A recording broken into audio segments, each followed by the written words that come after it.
every red line that Putin has put out there has been crossed. He put a red line out about Western equipment coming in, about Western tanks being supplied, about Western missiles being used, about Western aircraft being delivered. Every time that red line's been out there, the West has gone, oh, we have to be really careful. And then we cross the red line, and all of a sudden they go, oh, well, he hasn't done anything. So that opens the not quite the floodgates, but it opens the gates to supply the Ukrainians a little bit more of what they need.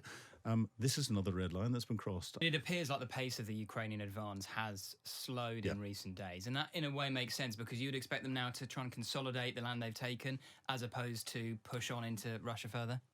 There's three things that I think they can do. The first one is consolidate on the land that they've taken and try and defend that. Now, it's quite a big area. It's over 1,000 square kilometers. Hugely more than the Russians have taken in the last couple of years. But to do that, to hold that properly, if the Russians manage to get good formations in, is going to be really difficult indeed. So I think the other option could be that what they'll do is they'll withdraw back to hold some of the territory. It still gives them a negotiating stance. It still gives them that message to Putin.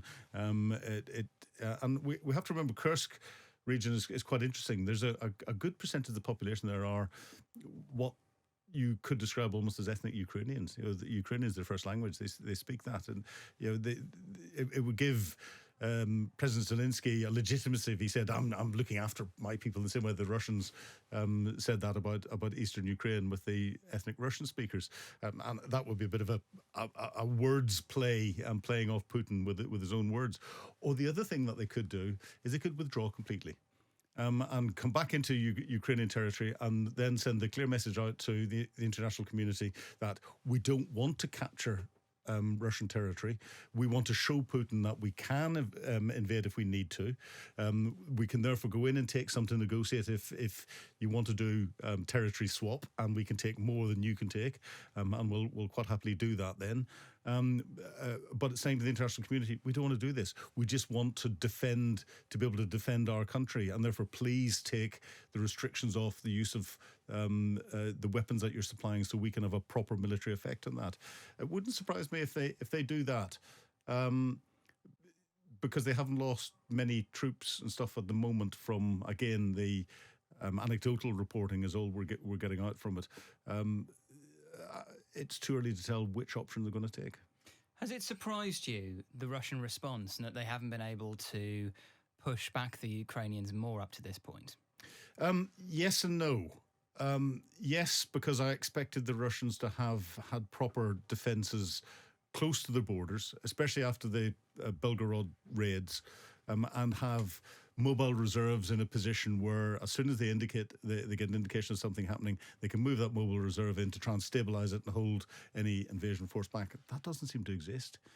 And what that suggests to me is that the Russians are in a much worse position than we have been estimating when it comes to their military capability, the formations that they've got to hand, the equipment that they've got access to, their weapons and ammunition and equipment. And that reflects on the Russians having to go to North Korea to get troops, North Korea to get ammunition, North Korea to get pieces of equipment, to Iran to get missiles and drones and all the rest of it. So it's just reinforcing that, but it's suggesting they're in an even worse position than they are. And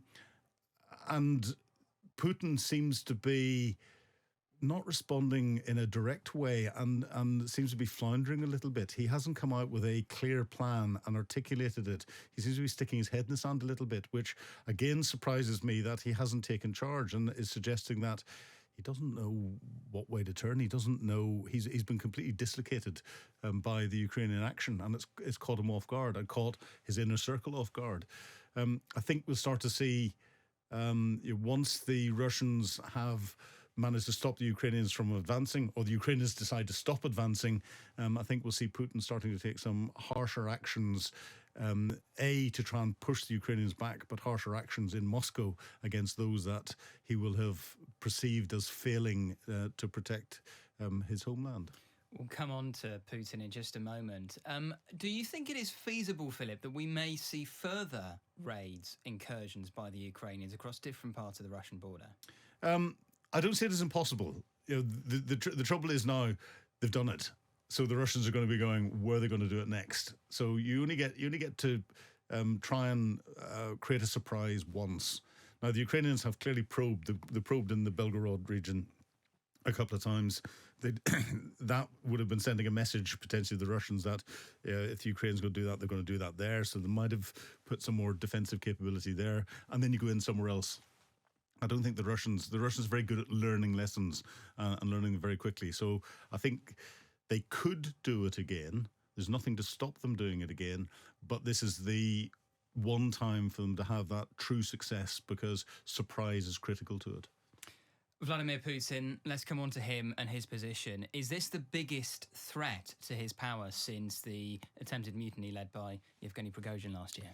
Well, I don't see it as an immediate threat to his power, but what it's doing is it's weakening his power base. There isn't a natural successor that's coming in. We're not hearing noises from anyone that's trying to push him out. But what it's doing is it's weakening his power base within the oligarchs that are keeping him in place. So it wouldn't surprise me if there are little conversations going on behind closed doors going, right, how do we get him out and who's next to take over, and all of the some form of internal coup.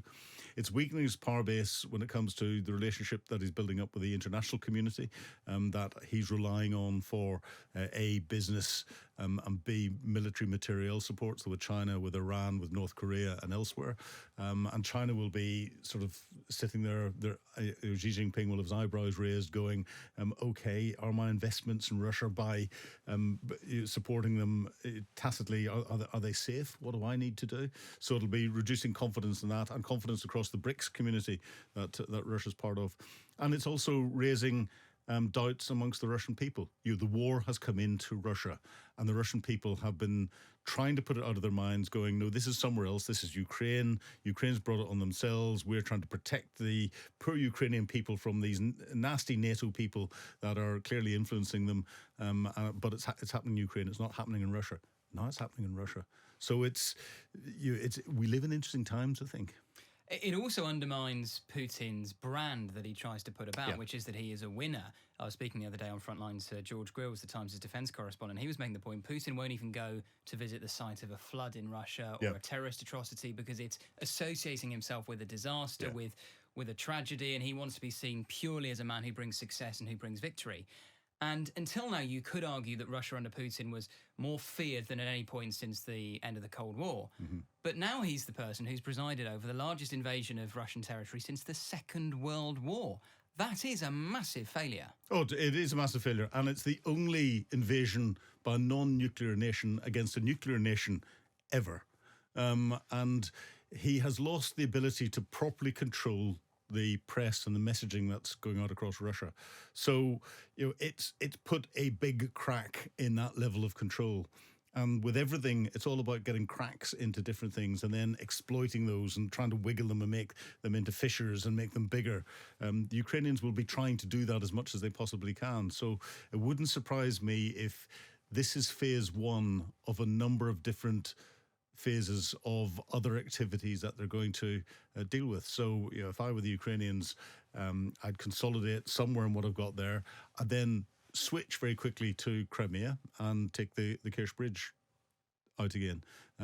Destroy that and start to put pressure on Crimea. You do that, then the political pressure and the military pressure that would be on Putin would be magnified to the next order.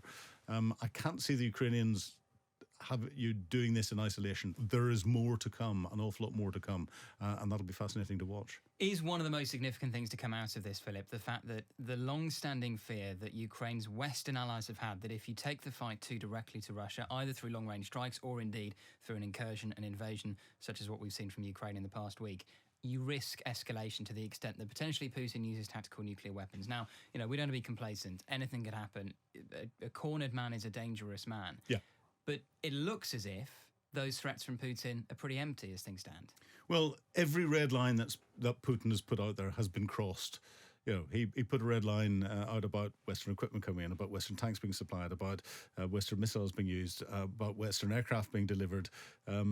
Every time that red line's been out there, the West has gone, oh, we have to be really careful. And then we cross the red line, and all of a sudden they go, oh, well, he hasn't done anything. So that opens the not quite the floodgates, but it opens the gates to supply the Ukrainians a little bit more of what they need. This is another red line that's been crossed. And Putin could use a tactical nuclear weapon. There's no talk about that. And interestingly, he hasn't come out with a lot of nuclear rhetoric. If he and therefore I think he's a long way off doing that, because if he does that, he knows that he will instantly lose the support of those countries that he's relying on, because they could not afford to be associated with sanctioning the positive use of a nuclear weapon in any shape or form. So China couldn't afford the sanctions that would then potentially come in from the West if they continue to support Russia. Iran is sanctioned enough at the moment, but they're focused on other bits and pieces. So that would be his weapon of last resort. And if he did use it, he would probably drop one and a small tactical weapon somewhere inside Russia's borders or into the Black Sea as a message to say, it would be a test. He'd put it out as, but under the table would say the next one will be Kyiv. Let's negotiate. I don't think he's anywhere near that at the moment.